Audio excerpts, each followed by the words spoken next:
Hello and welcome to episode number 109 of AV's Ripping Wax Packs podcast, coming to you from Searcy, Arkansas. I'm your host, Aaron Vaughn. This is the show where we rip open a wax pack every week and discuss that year and brand of card along with the players in the pack that we open. Along the way, we'll shout out some of your comments as listeners, discuss nostalgic stories about cards or players that come to mind, and spread the pure joy that comes with ripping open wax packs.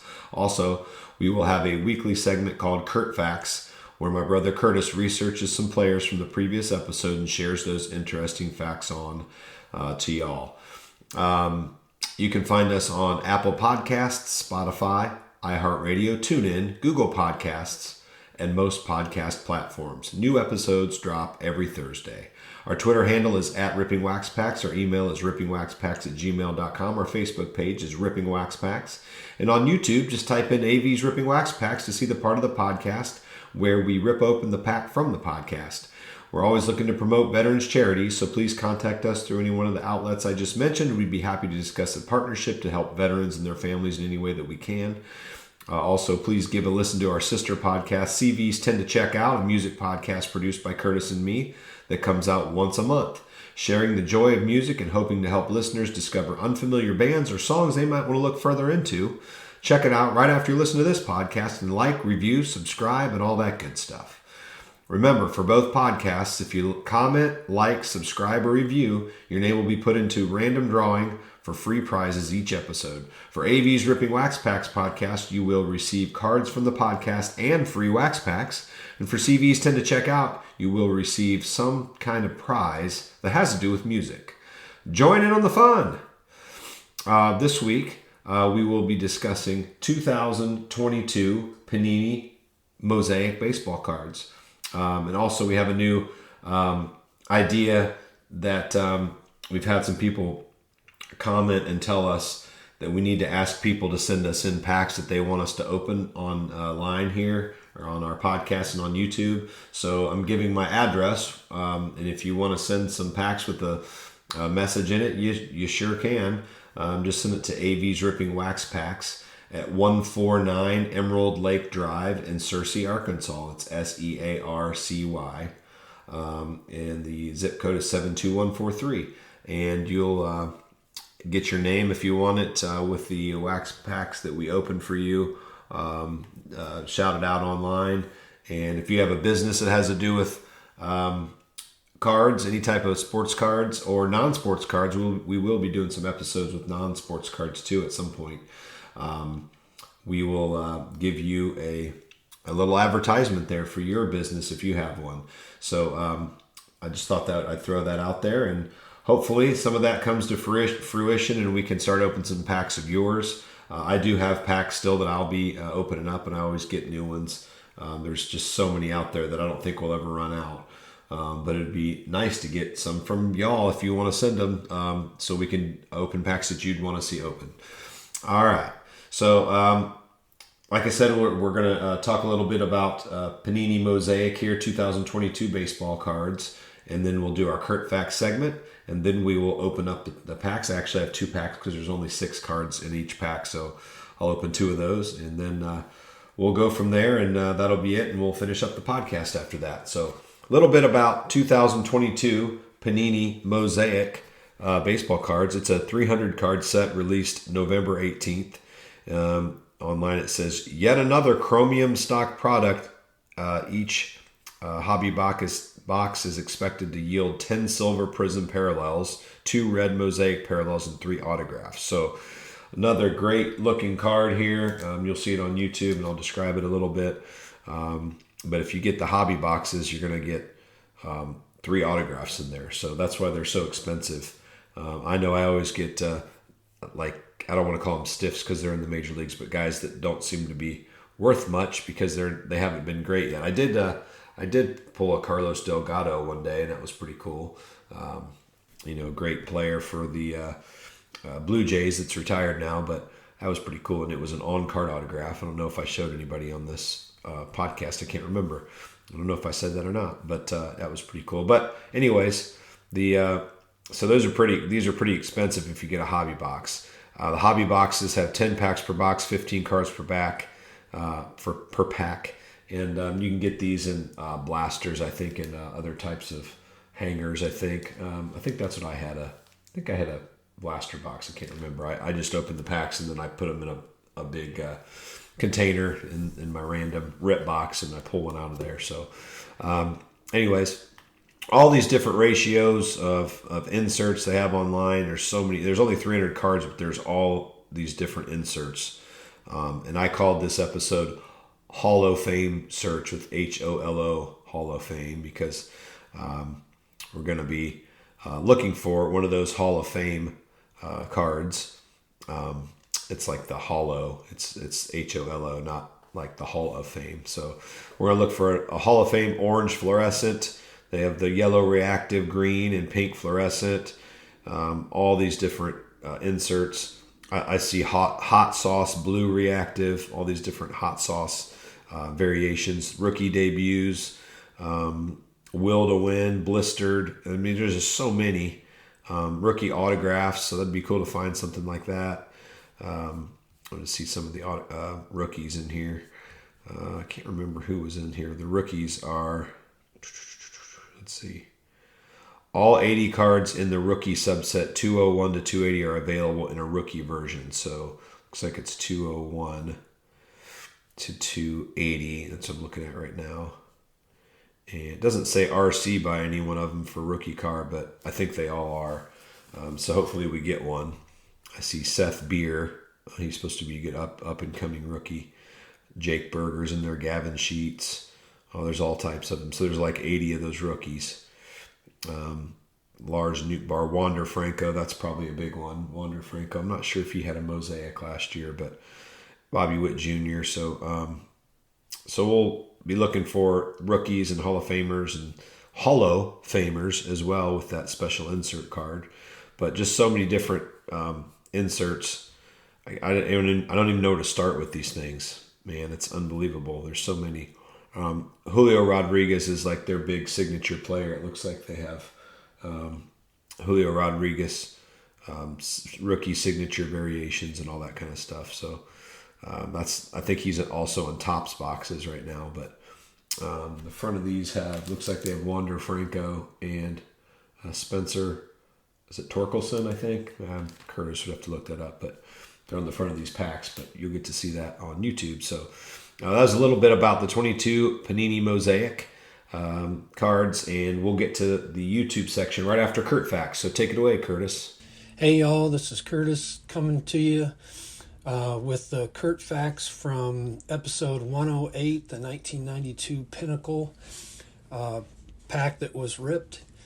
I'm going to take a little break from the throwback players and just focus on the players that are actually pulled from the card. Maybe in the future I'll go back to some of those throwbacks, but right now there's, especially this pack, there were quite a few good players that were pulled that I want to focus on. I had already done a bit on Gary Gaetti, Roberto Alomar, and Jim Thome, so I'll focus on a couple other of the lesser known players. Tom Browning was pulled. He was a former left-handed starting pitcher who played mostly for the Reds from 1984 to 1995. From 1985 to 1990, he was known as an innings eater, and he averaged 236 innings pitched, 36 starts, and 15 wins per year, with his best years being his rookie year of 1985 when he went 20-9 with a 3.55 ERA, finishing second behind Vince Coleman in the Rookie of the Year voting, and 1988 when he went 18-5 with a 3.41 ERA. He was also a key part of the reason the Reds were able to pull off the upset sweep of the Oakland A's in the 1990 World Series to become world champs. In fact, Browning won Game 3 of that World Series less than 24 hours after being in the hospital with his wife for the birth of their first child. After his 1991 season, where he won 14 games and lost 14 games, he would never come close to breaking double-digit wins again. In fact, he only averaged 63 innings pitched over the last 4 years of his career due to various different injuries. It was during his excellent 1988 season that he pitched the 12th perfect game in Major League history when he beat the Dodgers 1-0 on September 16th. And in 1989, he almost became the first pitcher ever to pitch 2 perfect games when he took a perfect game into the 9th inning against the Phillies on July 4th, 1989, before giving up a double to Dickie Thon in the 9th. An extremely superstitious player, he only shaved on days that he would be starting pitcher, and he always wore red underwear on the days that he started. He compiled respectable career stats of 123 wins, 90 losses with a 3.94 ERA and 1,000 strikeouts. Unfortunately, he died at the age of 62 in 2022. Jack McDowell was also pulled, and Aaron was correct that he was an accomplished guitar player who played in alternative rock bands View and also Stick Figure. These bands issued 6 LPs during their careers. Stick Figure was named such due to McDowell's 6'5" frame, and he was only 180 pounds with that being 6'5" tall, so he was called a stick figure out on the mound. He played for our Cleveland Indians in 1996 and 1997, but was hurt most of the time, and our dad said that it was because he played guitar too much. Nicknamed Blackjack, he played in the majors from 1987 to 1999 with the White Sox, Yankees, Indians, and Angels. His best seasons were 1992 and 1993 for the White Sox when he won 20 games and 22 games respectively with ERAs in the low threes. A 3-time All-Star who led the AL in wins in 1993 while winning the Cy Young Award that year, he finished his career with 127 wins, 87 losses, a 3.85 ERA, and 1,311 strikeouts. Although I already did a bit on Jim Thome, he was pulled, and I wanted to address Aaron's question about when Thome's rookie year was in the majors. His major league debut came in September of 1991, but he did not receive enough playing time to lose his rookie status for the next year. However, injuries shortened his 1992 season, so he didn't actually accrue enough time in the majors to lose his rookie status until the 1993 season, and didn't really play a full season for the Indians until 1994. It's my understanding that though that his rookie baseball cards are in 1991 because most thought he would be playing full-time in the big leagues by then. Here's a recap of his Hall of Fame career stats, just even though I did another bit on him, just wanted to reiterate these great stats. He ended his 22-year career with a .276 batting average, 2,328 hits, which is 144th all-time, 612 homers, which is 8th all-time, 1,699 ribbies, which is 28th all-time, 956 OPS, which is 19th all-time, 1,583 runs, which is 50th all-time, 4,666 total bases, which is 42nd all-time, and 1,747 walks, which is 7th all-time. Very deserving of the Hall of Fame, and he is in there. And finally, John Kruk was pulled, and I just wanted to address Aaron's comment about him retiring right after he got the hit that gave him a lifetime 300 batting average, and this is correct. By 1995, he had moved to the AL because of chronic knee pain. He no longer could play in the field, and thus he could DH in the AL because remember back then there was no DH in the NL. A few days before a July 30th game, he needed one more hit to push his average to 300 for his career, and so he told his teammates that if he got a hit that put him at 300, he was going to immediately retire, and he did so on July 30th after singling in the first inning. He ended his 10-year career with a 300 batting average with 100 homers and 592 ribbies. So that's all for now. We'll talk to you next time. Thanks so much, Curtis. And now we will go over to the YouTube side and rip our packs. Here is our 2022 Panini Mosaic pack. 6 cards, and so I have 2 of them. So you can see that tamper resistant again, kind of shiny. It's got Franco and Torkelson on the front. We're going to go ahead and open these. Got a bunch of writing about different inserts and stuff on the back. So small, hard to see. But has a big M for Mosaic. Panini on the top. Shiny, like teal and kind of purplish. 2022 baseball trading cards. Oh, it says it right there. Spencer Torkelson and Wander Franco. It says their names on the bottom. Like I said, I'll just have to look at that there, Aaron. All right. So let's go ahead and open these up. Excuse me.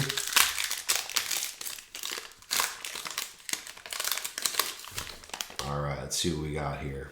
So, like most years, it's really a nice chrome. I mean, the chrome shine is amazing on these cards. Seems like they're made so well. They're thick. These have all different, obviously, patterns for mosaics on some of them. But the base card looks like it's just kind of silver and black, and then it's got a kind of an in-action photo on it.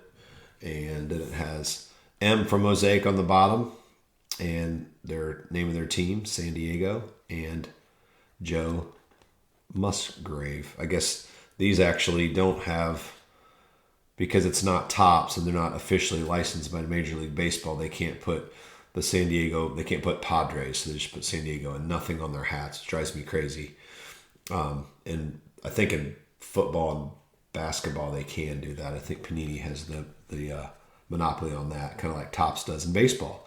So there's Joe Musgrove. It looks like it has 1 year and then his career stats on the back. And a little bit about him. Next we have Andy Ibanez. Or Ibanez, not sure exactly. Ooh, this is a nice one. It says rookie card, RC. I'm thinking he played more than that. But it says 2021 Rookie of the Year, Randy Arozarena. So that's pretty cool. Got the RC right there at the top left corner. And then it says Rookie of the Year. That's pretty neat. Ooh, here's a really cool mosaic here. I love those. Man, it's hard to describe. So watch YouTube so you can see this. Just so shiny. The mosaic is beautiful. This one's like red and reddish pink and looks like silverish. I mean, it's hard to tell. Carson Kelly. Ooh, that's a good one. We got, oh my goodness, right in a row. Look at this. This is pretty awesome. We pulled this today. This special mosaic of Bryce Harper. It's like red, white, blue, or red, silver, and blue.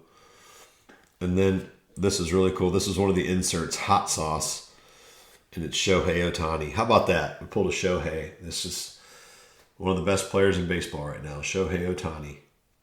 It says hot sauce on it. I guess it just says a little bit about him. Ohtani might just be the patron saint of sauce. The two-way star is among the most impressive players in the batter's box and on the mound. When he steps to the plate, he absolutely sizzles, launching bombs into the second deck. And when he hits the bump, he peppers opponents with his blazing fastball. So there's your hot sauce card. It's pretty cool. All right. So we got some pretty good cards in that little pack. All right, here's some more. Another pack. Let's open this up, see if we can get some cool stuff. Freddie Freeman, future Hall of Famer there. Jeff McNeil. Here's a Romy Gonzalez rookie. You can see the little RC up at the top for rookie card. Alex Kirilloff. Joe Musgrove. This is a nice blue and silver shiny mosaic. I don't know what you'd call that, but oh man, there we go. Here's the Holofame. It's one of the Holofame, what I was talking about. If you see this on YouTube, HOLO Holofame. So it's a little holo card, hologram card. I don't know if that's what they mean, but it's George Brett. It's really cool behind him, that mosaic, the pattern there. That's awesome. And it tells a little bit about George Brett on the back. It talks about him when he almost hit 400 in 1980, I believe. Yes. He flirted with a 400 batting average. Wow. He ended up finishing with a 390 average. It's the last one that's got close to 400 since, I think, Ted Williams. So there's our two packs. Got some really good cards there. So, and our person that won some of these cards, you won't get all these, Bill Harrington. Bill, my buddy Bill. Hey, Bill from Cleveland, Tennessee. I know him. He's actually bought some cards from me before. So he got his name in the drawing, and he luckily get some of these cards. I'm gonna keep some of these because they're really cool to me, but I'll send you some free wax packs also, Bill. And then this is episode 109, so you can see that. Awesome. All right. So thanks for tuning into the YouTube portion. We're going to go finish up the episode. Well, thanks for tuning in. Remember, you can contact us in the following ways. Our Twitter handle is @RippingWaxPacks, and our email is rippingwaxpacks@gmail.com. Our Facebook page is Ripping Wax Packs, and on YouTube, just type in AV's Ripping Wax Packs to see the part of the podcast where we rip open the pack from the podcast. Remember to check out our other podcasts. CVs tend to check out a music podcast that comes out once a month. And we're always looking to promote veterans charities, so contact us to learn more about donating to veterans and their families. Thanks always to Curtis for researching for the Curt Facts segment. Listeners love you, Curtis. This has been AV's Ripping Wax Packs podcast. This is Aaron Vaughn thanking you for tuning in. Have fun, be safe, love one another, and keep God first in your life. Have a good one.